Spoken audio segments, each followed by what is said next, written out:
যে আমাৰ আঁকোৱালি লৈছে, সমৰ্থন কৰিছে, আমাৰ প্ৰতি মৰম চেনেহ আছে, পূৰ্ণ সমৰ্থন আছে। এইটো কথাটো আমি অনুভৱ কৰিছোঁ আৰু আমি য'তেই গৈছোঁ তাতে বিপুল সঁহাৰি আমি লাভ কৰিবলৈ সক্ষম হৈছোঁ। বৰপেটাৰ স্থানীয় এগৰাকী প্ৰাৰ্থী আছে কংগ্ৰেছৰ পৰা বা আপোনাৰ বিভিন্ন কথাত মই মনোনয়ন তালুকদাৰে তাৰমানে মই উত্তৰটো দিব বিচাৰোঁ নাই বা মই বৰপেটাৰ যিগৰাকী কংগ্ৰেছৰ প্ৰাৰ্থী আছে মই তাৰ সিহঁতৰ বিষয়ে তুমি ক'ব বিচৰা নাই, কিন্তু মই এটা কথা আপোনালোকক ক'ব বিচাৰিছোঁ যে কংগ্ৰেছ আজি নিৰ্বাচন ঘোষণা কৰা আজি প্ৰায় এক মাহৰ বেছি হৈ গ'ল।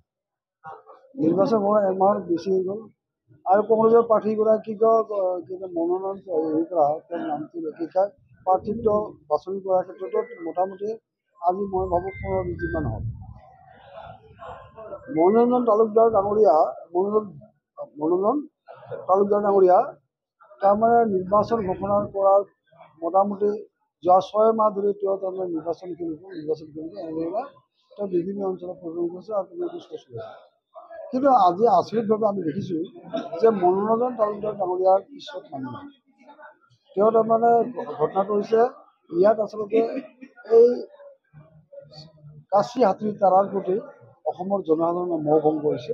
কাঁচি হাতী তাৰাৰ পিছত মানুহ থিয় নহয় আৰু যাৰ ফলত আচলতে মনোনয়ন তালুকদাৰে 2-এখন সভা কৰিছে।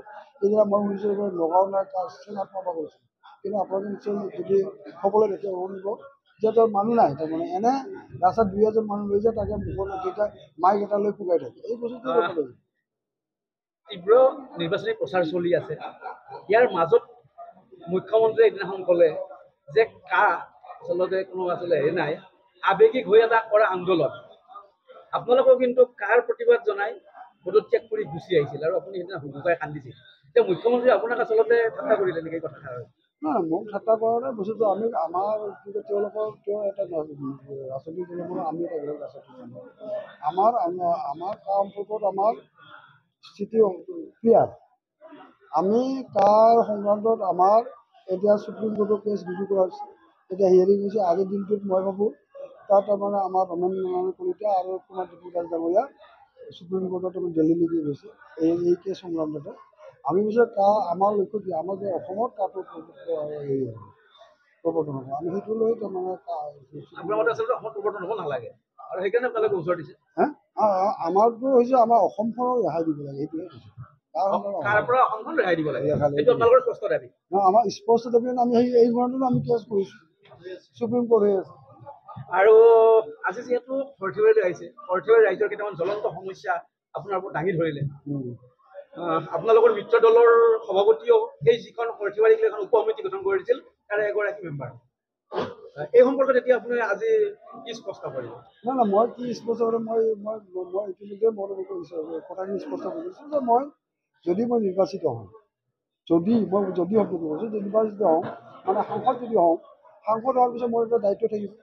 যিহেতু সৰ্থেবাৰী এইটো বৰপেটা সমষ্টি নহয়, বৰপেটা সমষ্টিৰ অধীনত, গতিকে সৰ্থেবাৰী যিহেতু বৰপেটা সমষ্টিৰ অধীনত এটা বা বৰপেটা লোকসভা সমষ্টিৰ এটা অন্তৰ্গত এটা অঞ্চল, গতিকে টাউন এখন, গতিকে ইয়াৰ প্ৰতি মোৰ এটা দায়িত্ব থাকিব।